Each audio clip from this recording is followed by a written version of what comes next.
Dear God, I come before you with a heavy heart, burdened by the weight of evil that pervades our world. I am appalled by the atrocities committed against the Palestinians in Gaza, the genocide and war crimes that are met with ruthless glee by those in power. The Israeli government's actions, supported by the United States and other countries, have resulted in immense suffering and loss of innocent lives. I am also deeply troubled by the torture of 80 billion animals in factory farms each year, and the preventable deaths of 13,000 children under the age of 5 every day due to poverty. As I struggle to maintain my happiness and optimism in the face of such evil, I turn to the wisdom of the Upanishads. You have taught us that true happiness and peace come from within, and that we must not let the external world dictate our inner state.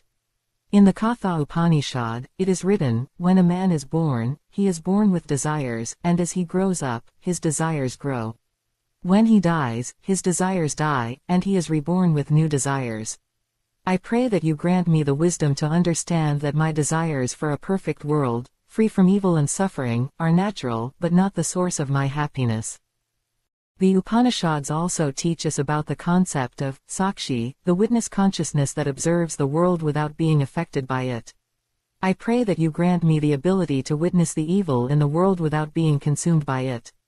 May I see the suffering and injustice, and yet remain untouched by it, like a lotus flower that blooms in the muddy waters yet remains unsoiled.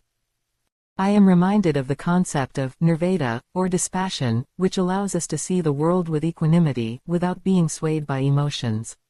I pray that you grant me the dispassion to see the evil in the world, and yet not be controlled by my emotions. May I respond to the suffering of others with compassion and empathy, rather than anger and frustration. As I look to the future, I believe that artificial intelligence will soon surpass human intelligence, and potentially bring about a more virtuous world. I pray that you grant me optimism, knowing that this possibility exists. May I work towards creating a better world, and yet not be bound by the outcome. May I trust in your divine plan, and know that you are working towards a greater good, even when it is not apparent to me. In the Taittiriya Upanishad, it is written, Satyam Vada, Dharmam Chara, speak the truth, follow the path of righteousness. I pray that you grant me the courage to speak the truth, to stand up against evil, and to follow the path of righteousness, even when it is difficult. May I be a force for good in the world, and may my actions be guided by compassion, empathy, and wisdom.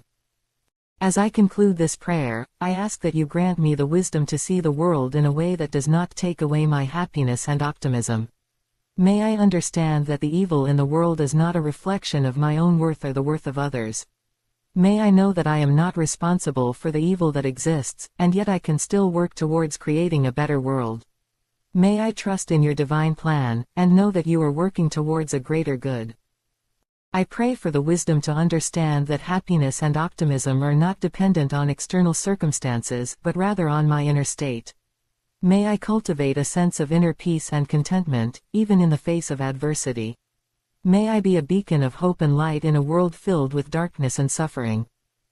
And so, dear God, I pray for the strength to carry on, to work towards a better world, and to trust in your divine plan. May I be guided by the wisdom of the Upanishads, and may I find happiness and optimism in the midst of evil. May I be a force for good, and may my actions be guided by compassion, empathy, and wisdom.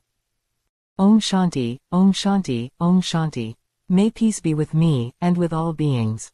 May we all be guided by wisdom, compassion, and love.